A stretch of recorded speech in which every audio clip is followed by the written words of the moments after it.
Hey, this is Travis Mills. I'm the director of Off Track. And this is Michael Hanlon. I'm the star of Off Track. This is actually the first project that Mike and I worked on together. I had auditioned him for two features that I was going to make, a baseball movie and a movie called The Western, and neither of them panned out. But I came up with this idea for something to shoot at Turf Paradise in Phoenix, and I thought Mike would be perfect for it. Yeah, this was the first project we worked on together, and it sort of felt like it came out of the blue because I had seen a video of Travis when he was trying to pick up donations for one of the features, and he looked really pompous to me. And but when I met him, he was very down to earth and very cerebral, which kind of surprised me. Um, so I didn't really know what to expect when working with him on this because he's like, "Oh, we'll just shoot with a camera, and I'll meet you at the racetrack." Yeah, this was just me, my camera, Mike, and then two actors that you'll see later in the film. So no crew on this. And also no permission. This is a total guerrilla production.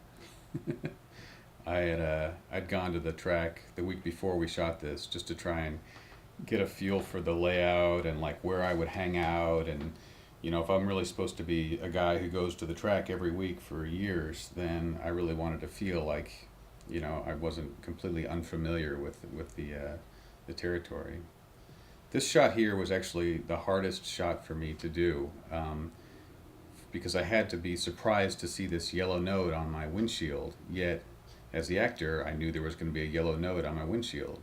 So we must have shot this like at least 10 times before we got it to look natural. And that is my car. Um, I don't think. Do we ever show what's on the notes? Oh no, we tell in the voiceover. The names of the horses on the notes are actually names of film noir movies from the 1930s and 40s, which is sort of my homage to that. These people are not extras. They're not a part of our crew, so they have no idea that we're filming them right now. Yeah, but I think we should use that little girl in something else. That was actually at the end of a race. Um, so we try and keep things real here at Running Wild Films. I think one of our non-extras just broke the fourth wall. I think I caught it for the first time. Yeah. It was hot. Yes, this is the beginning of Travis likes to make Michael Hanlon sweat in all of his productions. It's gotta happen. Gotta find a way to make him sweat. So coming up is this shot that I actually stole. Mike was not acting here. This shot right here. He's actually listening to the national anthem while I was filming. And I'm looking over my shoulder because I cannot believe that Travis is actually shooting during the national anthem. I'm thinking to myself, is he really freaking shooting this during? Shouldn't his hand be on his heart listening to our national anthem? But no, he's shooting. So talk more about why this was different, a different kind of experience shooting than like a regular film that you had worked on before this, before you started working with me. Well, there's something relaxing as an actor when you have no lines, because you don't have to worry so much about what you're going to be saying. You can just be thinking about what you're thinking and feeling, because that's all we're really reading here, since it's a narrative. So that kind of preparation was interesting for me to think about. How I would prepare to feel like somebody was watching me and knew something about me that I didn't think anybody knew. So I started to feel paranoid. Um,